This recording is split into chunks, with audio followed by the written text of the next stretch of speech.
this year we wanted to make it more of a festival feel because we are only one venue. So it's not necessarily like the festival centre in Adelaide where there are 10 venues that, you know, really feels like a festival sort of thing in itself. So, you know, we did the best we could with what we had, and we introduced the supporting artist this year, which Melody Beck won the 10th annual Cabaret Showcase this year with her show Unseen, which is the story of Marnie Nixon.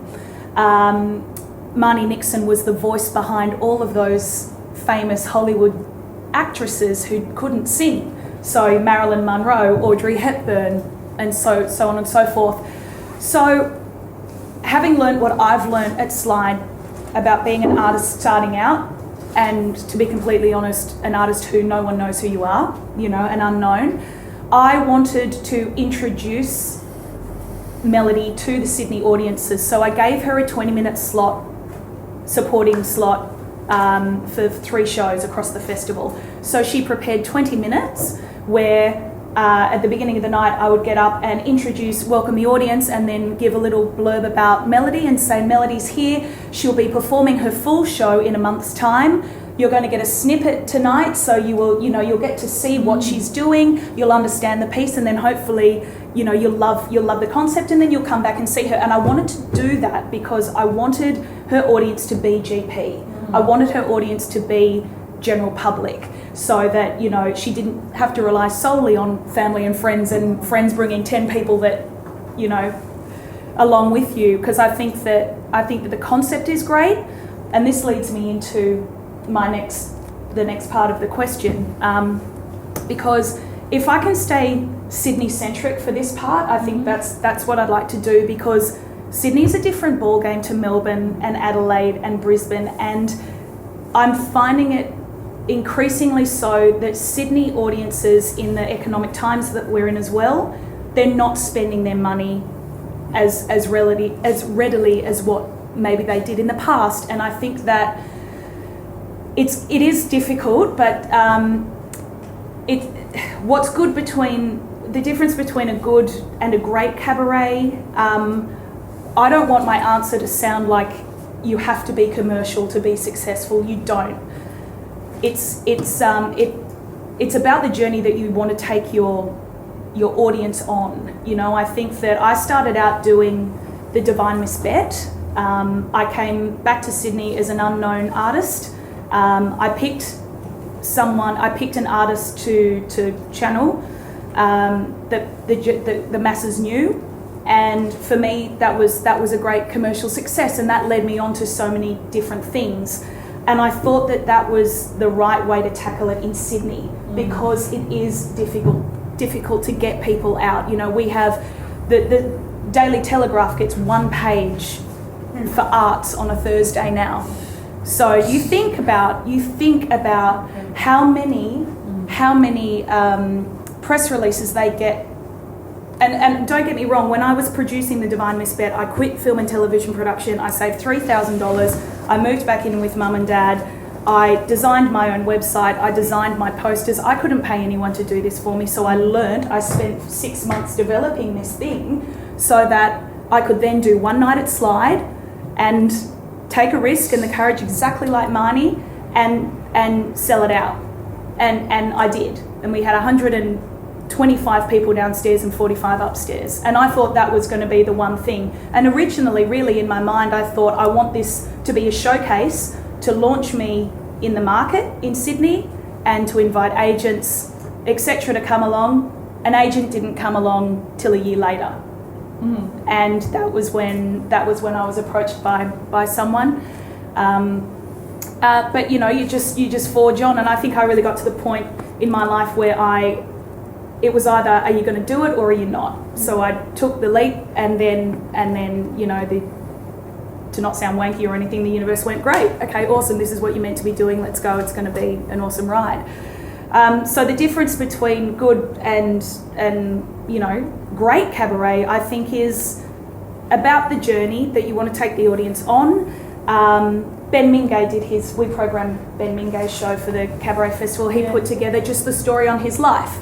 Now, the reason Ben Mingay can do that is because he's already a known entity in the entertainment world. He's starred in An Officer and a Gentleman, and he's on the telly now, isn't he? Yeah, he was on Channel 10's Wonderland. Yep. So there's a difference between about getting up as a known artist and doing a biographical show, and the difference between being a no one and getting up and doing a biographical show, especially if you're sort of 18 or 19, because really you haven't had a life yet to sort of... I was about to say the same thing, that even no matter how good the show is, and this is not to diss anybody, but as an audience member, I'd go and see Nancy Hayes talk about her life, but I wouldn't go and see a young person talk about their life. Exactly. And I think that so much of it is really about song choice as well. I've been to shows where the most impeccably technical singer will get up there and perform 12 songs, and I've just been really disinterested, because really it's just a big musical wank for them. It's not, you don't have to... You've got to think about your audience. I do believe that. I do think, what would you like to go and see, and what interests you, and what do you want to say? So I think that's really the choice. The song choice is really important. And look, Ben Mingay, he did famous Aussie rock songs, but that was because that's what he loves to sing, and that helped tell his story. You don't have to sing Sondheim for it to be for it to be a cabaret. You can. I think that's the main difference between a cabaret show like that, where it's someone standing talking to the audience and singing songs. The main difference between that and just a gig is that the songs are part of the storytelling. And Rich will agree with me in this sense. I mean, you've produced Sarah Louise Young, who was one of Time Out's top 10 cabaret artists from London. Richard and I worked together when we brought Sarah to Slide, and she is one of the most incredible cabaret performers that you would meet, and she did fantastically well on the circuit out here, etc. All original characters, but it was engaging. There were stories there. The way that she worked on the script, and I think it's important for you to test out your material, perform it for as many people as you can beforehand in those smaller rooms. Get the feedback from your friends and from colleagues. That's why they're there. Marika, when you were doing your show for Last of the Red Hot Mamas last year, you invited friends and family to come along, and you performed it a couple of times before you brought it to the stage.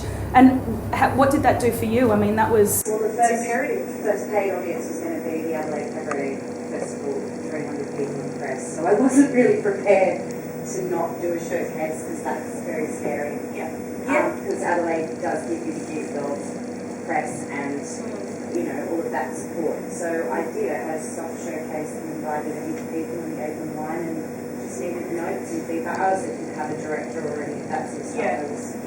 And Marika wrote the show herself, but the point is that you had a point. I mean, it was based on Sophie Tucker. Richard's new show is based on Lucille Ball. I did Bette Midler, and then I did Christine McVie, and this is why I want to put a disclaimer that I'm not saying go commercial, but there has got to be a point of interest, I think, to really help get Sydney audiences along. Like, that's why I wanted to make it city-centric, because Melbourne's a whole different ballgame. They will take a risk on their tickets. They'll just buy a ticket to go and see something. It's like New York, but here, George, I'll throw to you, because you started Broadway Unplugged, which is a good place to come pick this up from. Because I think you're absolutely right. One of the things I'm really gathering from what Catherine is saying is preparation is everything, really. The fact that you and also what Marnie has talked about, and look at the Walk of Views beginning for years and years as starting with all that training ground that they had with Bring and the Baby Grand. Before there's a lot of stuff that happens before you see this end product. And George, you run a fantastic. I'd love you to sort of talk a little bit about Broadway Unplugged and what it is. And it sounds like it's a really great place for people who are starting to do cabaret, who can come to it and show their wares, and also learn from other people who are there who are more experienced. It started. I'm a trained performer. I'm based in the States, although I'm from it's great to say. So as a performer, it was awesome in New York. There's so many auditions, and and when you're not auditioning and not working in a restaurant as a waiter, you can go to, there's many every night where you can go and try out new material, new audition piece, or and put it in front of an audience or people that get some feedback. And coming here and getting into a crazy game of producing, I felt like there certainly isn't that level of support, I guess, for a performer to go and try some new material. So I started Broadway Unplugged initially as an open mic night for that purpose, just for performers to go and try something new, or just to get up and have a sing while they're not performing.